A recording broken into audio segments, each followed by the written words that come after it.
आइए आज हम एक नया शैक्षणिक नवाचार और पहल से परिचय करते हैं। उसका नाम है दूसरा दशक परियोजना। वर्ष 2000 में देश की कुल जनसंख्या का 22% हिस्सा 11 से 20 वर्ष आयु वर्ग के व्यक्तियों का था। इनमें से मात्र 40% ही स्कूलों में पढ़ रहे थे, 10% कक्षा 8 या इससे आगे की पढ़ाई कर रहे थे, 30% 5वीं तक की पढ़ाई भी पूरी नहीं कर पाए और लगभग 20% ऐसे किशोर किशोरियां थे जिन्होंने किसी प्रकार का व्यवस्थित शिक्षा प्राप्त नहीं की थी। इस आयु वर्ग की शैक्षणिक स्थिति में सुधार लाने व शिक्षा की पहुंच सुनिश्चित करने के लिए राजस्थान में वर्ष 2000 में पूर्व शिक्षा सचिव भारत सरकार श्री अनिल बोरदिया की पहल से foundation for education and development नाम से एक पब्लिक चैरिटेबल ट्रस्ट बनाया गया, जिसका प्रमुख उद्देश्य शिक्षा में नवाचार करना था।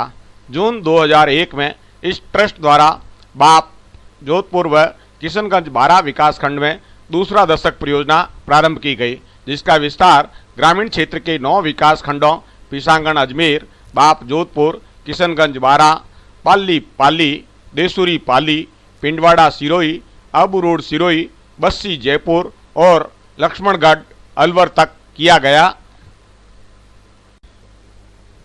दूसरा दशक परियोजना के उद्देश्य निम्नानुसार थे। पहला उद्देश्य था 11 से 20 वर्ष आयु वर्ग के किशोर किशोरियों को शिक्षा उपलब्ध करवाकर उनके शैक्षिक स्तर में सुधार लाना।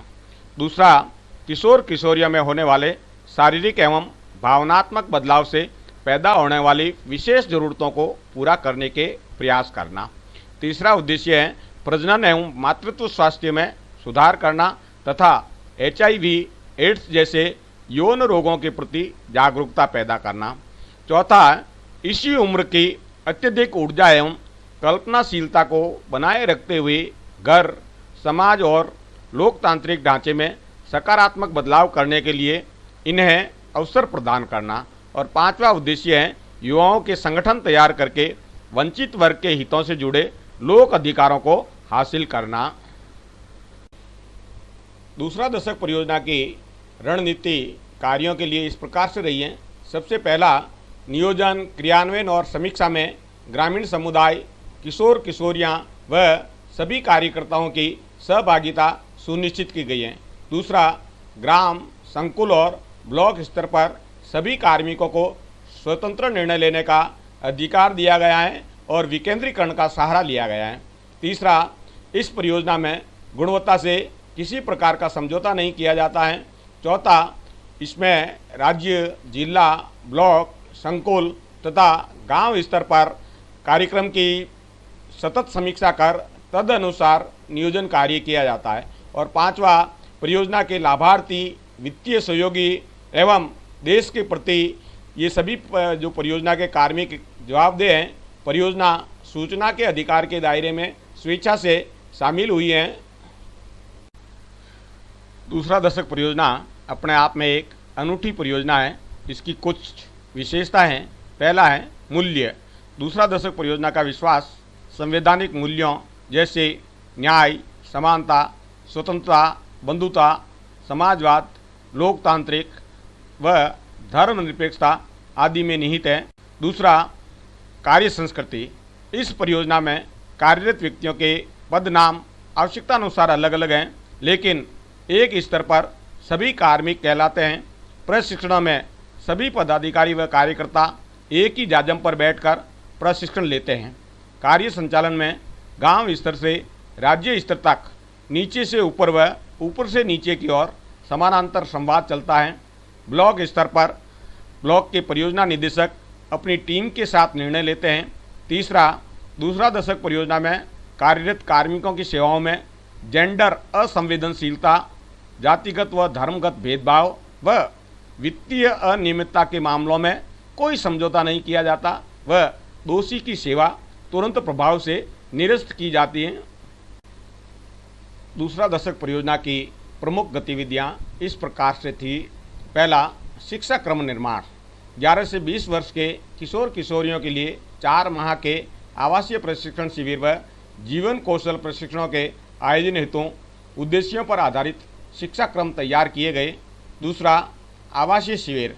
निरक्षर अथवा स्कूल से ड्रॉप आउट 11 से 20 वर्ष आयु वर्ग के किशोर किशोरियों के लिए 4 माह के आवासीय शिविर आयोजित किए जाते थे, जिनमें तैयार शिक्षा क्रम अनुसार हिंदी, गणित, स्वास्थ्य, जीवन कौशल व समाज की परख आदि विषयों की शिक्षा दी जाती थी। तीसरा, जीवन कौशल प्रशिक्षण। स्कूलों में अध्ययनरत किशोर किशोरियों के लिए 5 से 7 दिनों का आवासीय जीवन कौशल प्रशिक्षण आयोजित किया जाता है। इन प्रशिक्षणों में स्वयं की पहचान, रिश्ते, समस्या समाधान, स्वास्थ्य व भविष्य के निर्माण पर कार्य किया जाता है। चौथा, युवा मंच व महिला समूहों का गठन। गांव स्तर पर किशोर किशोरियों के लिए युवा मंच तथा महिलाओं के लिए महिला समूहों का गठन तथा इनके लिए समय समय पर प्रशिक्षण आयोजित किए जाते हैं। पांचवा, सतत शिक्षा केंद्र। आवासीय शिविरों के शिक्षण, जीवन कौशल प्रशिक्षण के फॉलोअप तथा युवा मंच तथा महिला समूहों की सक्रियता बनाए रखने के लिए गांव स्तर पर सतत शिक्षा केंद्रों की स्थापना की।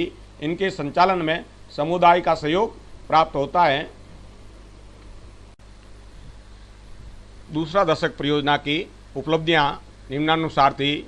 मार्च 2014 तक राजस्थान के 7 जिलों के 9 विकास खंडों की 195 ग्राम पंचायतों के 1003 गांवों में दूसरा दशक परियोजना की सक्रिय उपस्थिति दिखाई देती है।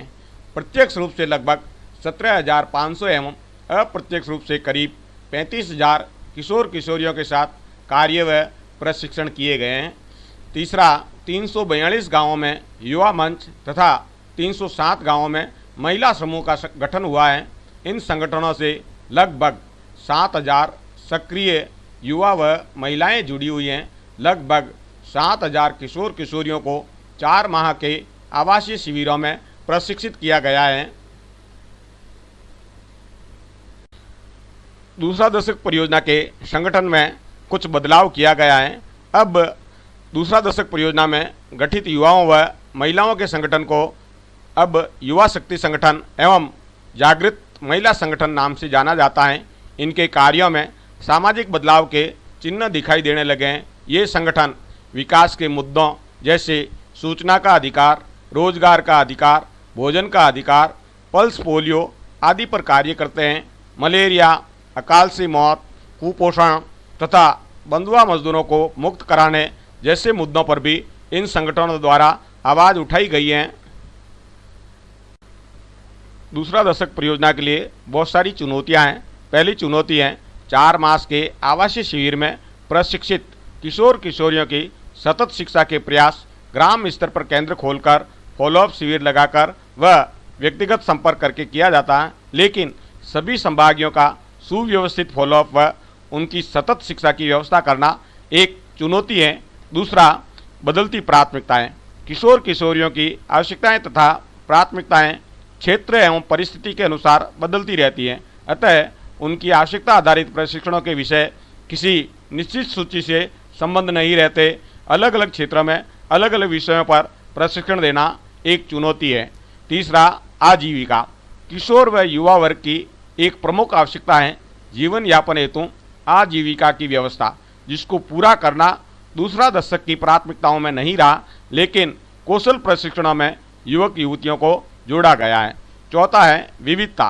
परियोजना का कार्य क्षेत्र सामाजिक, आर्थिक व भौगोलिक रूप से अलग अलग प्रकार के हैं। हर क्षेत्र में वहाँ की स्थिति व पृष्ठभूमि को देखकर ही कार्य किया जाना भी एक चुनौती है। राज्य में संचालित परियोजनाओं व नवाचारों का एक प्रमुख उद्देश्य रहा है प्रत्येक आयु वर्ग के लिए शिक्षा का सार्वजनिकरण। कई कारणों से कुछ बालक बालिकाएं शिक्षा की मुख्य धारा से जुड़ नहीं पाते, इसलिए इन परियोजनाओं की प्रासंगिकता बनी रहती है। नवाचार व परियोजनाएं हमेशा जारी नहीं रह सकती, पर इनकी कई बातों को शिक्षा के व्यापक प्रयासों में शामिल किया जाता है। यह निश्चित है कि सब लोगों तक शिक्षा की पहुंच बनाना अलग अलग तरीकों से ही संभव हो सकता है।